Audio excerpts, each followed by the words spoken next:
Entonces, ¿qué cosa ha generado el COVID?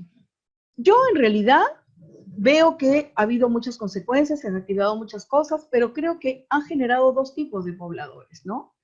Pienso que ha generado aquellos que se protegen mucho con todo lo que tienen, se dan ánimos, aquellos cuya voluntad les permite salir adelante y que luchan día a día a pesar de la dificultad, a pesar de las pérdidas, a pesar de todo, ¿no? Se cuidan desde el aspecto físico y me refiero al hecho de la protección, pero también el aspecto emocional, tratan de nutrirse emocionalmente, se han aferrado a la familia, han tratado de cuidarse, han sacado recursos importantes, ¿no? Eh, Creo también que, por ejemplo, aquellas personas con carácter nervioso han sufrido bastante, están padeciendo mucho más, y si no tienen un soporte familiar, porque eso es algo que, no sé ustedes, para mí es fundamental, ¿no? Si bien es cierto, trabajamos por la autonomía del ser humano, pero el entorno familiar es determinante, siempre lo ha sido y yo dudo mucho que algún día deje de serlo. Entonces, estar con la familia y resentir el soporte es bastante importante, ¿no? Y está el otro grupo de personas que se sienten indefensos, que tienen miedo, que están conteniéndose. No, no todas las personas que están teniendo miedo, ni todas las personas que están padeciendo y sufriendo han pedido ayuda. Hay algunos que se contienen y se contienen, pero ustedes saben que la contención tiene un límite y llega un momento en que ya no pueden con eso, ¿no? Y yo creo que aquellos que tienen el carácter por ejemplo, ¿no? Aquellos que son más nerviosos, aquellas personas que, por ejemplo, no son de tomar acciones y tienen la tendencia a actuar de manera secundaria, les es más difícil resolver este tipo de situaciones, ¿no?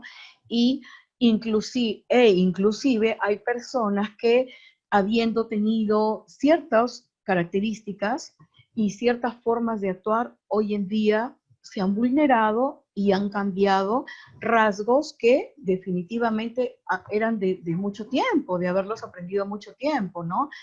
Yo he tenido también en consulta personas que nunca tuvieron que ver por la familia, pero a raíz de esta pandemia y que todo el mundo estuvo sintiéndose muy mal, ellos tomaron la batuta y es algo que no se esperaba de esta persona. ¿Por qué? Por el carácter que tenía, por su forma de reaccionar. No se esperaba, pero definitivamente han cambiado, ¿no?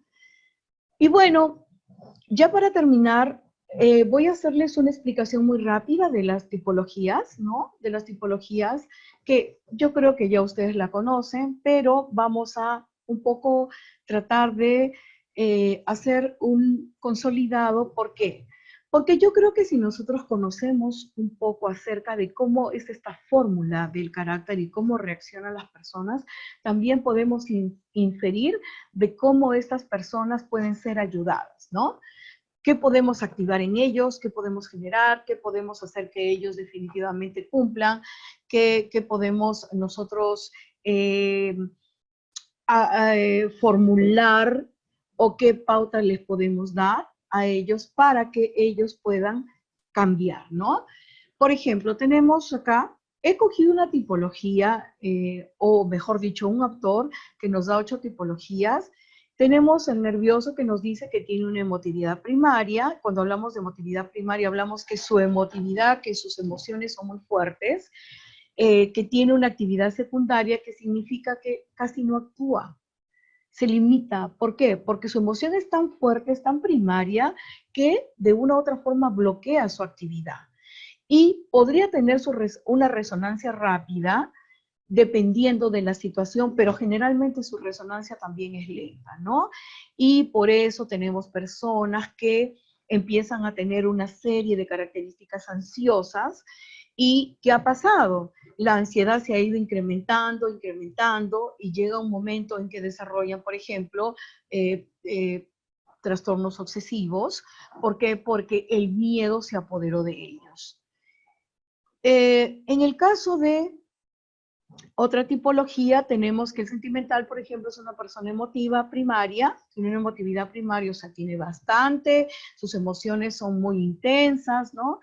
Pero su actividad es secundaria. ¿Eso qué cosa quiere decir? Que no actúa mucho, no necesariamente, no estamos hablando de un apasionado, estamos hablando de aquella gente soñadora, estamos hablando, por ejemplo, de los adolescentes. Ojo, no estoy diciendo que todos los adolescentes tengan estas características o estos rasgos, pero estamos hablando más o menos de ese, digamos, ese pequeño estado de tiempo, por llamarlo así, de tiempo en que ellos están, bueno, tienen una emotividad muy fuerte, pero pueden tener una actividad secundaria y su resonancia puede ser lenta o rápida.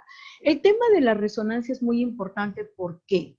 Porque si nosotros podemos conocer o tenemos el acceso a las personas y podemos determinar que hay la posibilidad de que puedan tener una resonancia rápida o lenta, podemos un poco trabajar con eso para ayudarlos a ellos a mejorar y tener una resonancia rápida en aquellas conductas que sean resilientes, tener una resonancia rápida, inculcarles a ellos la posibilidad de tener una resonancia más rápida en aquellos momentos en que definitivamente su emotividad no les esté ayudando, ¿no?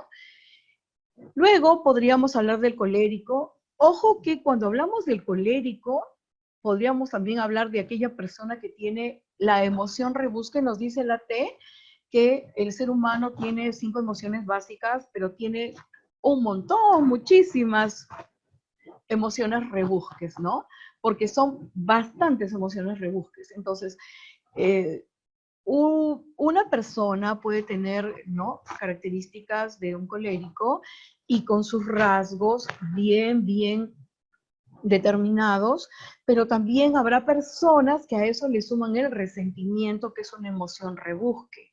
Entonces, el resentido o la persona con resentimiento, ¿qué cosa suele hacer? ¿No? Programa, que a diferencia del colérico no programa porque es bastante impulsivo. Entonces, el colérico, su emotividad siempre va a ser primaria. ¿Por qué? Porque tiene a flor de piel esa emoción, la emoción cólera, la emoción rabia y cólera está a flor de piel, ¿no? Puede suceder cualquier evento y él se molesta, no tolera, se frustra muy rápido, no tiene esa capacidad para soportar mucho tiempo algo que no le guste o algo que considere injusto, por ejemplo, ¿no? Y luego decimos que tiene una actividad primaria porque como son impulsivos, pues, ¿qué pasa con estas personas, no? Que siempre tienden a actuar muchas veces sin pensar. Y definitivamente su resonancia es bastante rápida, ¿no? Lo que se ha podido ver, por ejemplo, en esta pandemia es que mucha gente, muchas personas, por eso cuando yo leía y releía un poco el título de manifestaciones del carácter en la pandemia, yo creo que hay mucha gente que ha empezado a mostrar o a tener manifestaciones que no son propias de sus características o de su sello personal.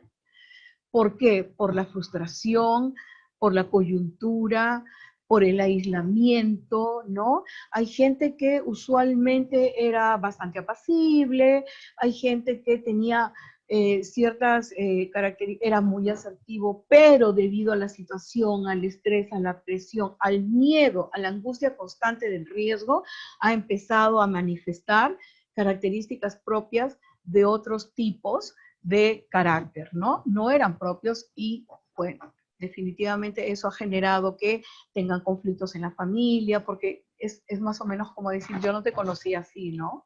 Pero eso son manifestaciones propias de esta situación, de esta coyuntura, ¿no? Si nosotros nos vamos al apasionado, pues definitivamente su emotividad es primaria, su actividad es primaria y su resonancia es rápida, ¿no? El apasionado es como un colérico con una dosis de amor muy elevada, ¿no? Y cuando digo de amor no hablo solamente del amor de pareja, puse esa imagen ahí por denominarla de alguna manera, pero el apasionado es aquel que definitivamente siente pasión por todo lo que hace, ¿no? Yo podría decir que soy una apasionada por mi carrera. Hay gente, la gente que ama mucho lo que hace, es un apasionado por cada cosa que hace diariamente. Hay gente que vive apasionada por su familia, hay gente que vive apasionada por cambiar el mundo, hay gente que bueno, como les decía, como nosotros, como yo, que vive apasionada con su carrera y le encanta. Y sí, pues somos muy emotivos y estamos haciendo cosas, ¿no? Y nuestro nivel de respuesta también es bastante rápido, ¿no? Es más, es curioso porque he podido darme cuenta de que habiendo gente que tiene otras características, como por ejemplo el flemático, ¿no? Ha tenido respuestas propias de un apasionado debido a la coyuntura, porque no le quedaba otra alternativa. No le quedaba otra alternativa. Entonces, nuevamente les digo, ¿no? Las manifestaciones del carácter han cambiado tanto porque esta situación ha sido una situación de mucho estrés y esas típicas situaciones de crisis de alto impacto. Entonces han tenido que cambiar o han cambiado las características para sobrevivir, ¿no? Bueno, y tenemos el sanguíneo que tiene una emotividad secundaria, una actividad primaria, porque siempre realiza, sabemos que son más fríos, más calculadores, ¿no? Ellos no se solidarizan mucho, de repente por ahí tampoco no son muy empáticos, ¿no? Y es curioso, y quiero hacer un alto acá porque hay algo que yo he visto en esta pandemia, ¿no? No en todos, y creo que ahora no tanto, pero al comienzo la gente estaba tratando de ser muy empática, tratando de ser muy solidaria, tratando de ayudarse, era como que todos vamos juntos de la mano, hasta que en un momento el ser humano no tolera. Cuando no somos muy disciplinados, cuando no somos muy estructurados, muy organizados, no toleramos, ¿no? Entonces, mucho tiempo de algo no lo toleramos. Ya empezamos a aburrirnos, a fastidiarnos, ya no quiero algo diferente, ¿no? Pero bueno. Y luego tenemos el flemático, como les decía, que tiene una emotividad secundaria, una actividad primaria y definitivamente una resonancia lenta, ¿no? Ustedes deben conocer un poco más, tal vez, respecto de las características de las que yo les estoy hablando. Yo solamente se las estoy planteando en función de la estructura para poder un poco explicar qué cosa podríamos trabajar con estas personas, ¿no? Y luego tenemos el amorfo, tenemos el apático, que definitivamente ustedes saben, ¿no? Y me refería un poco a este tipo de carácter porque he visto gente que, por ejemplo, papás que han sido separados y que no se habían hecho cargo de sus responsabilidades que les corresponde, pero a raíz de esta situación tan complicada, tan difícil, es, empezaron a hacer cambios, ¿no? Empezaron a tener, bueno, como su emotividad es primaria, yo creo que eso ha influido mucho a que su actividad se vuelva también primaria, ¿no? Y puedan tener una resonancia rápida que podían tenerla antes, pero definitivamente no era en el sentido positivo, sino de repente en el hecho de, no sé, beber, comer, disfrutar, en el hecho de recrearse, ¿no? Buscando siempre toda la satisfacción personal, ¿no? Y bueno, el apático que tiene una emotividad secundaria y una actividad secundaria, resonancia lenta, yo creo que también a raíz de esta pandemia ha tenido que cambiar sus manifestaciones.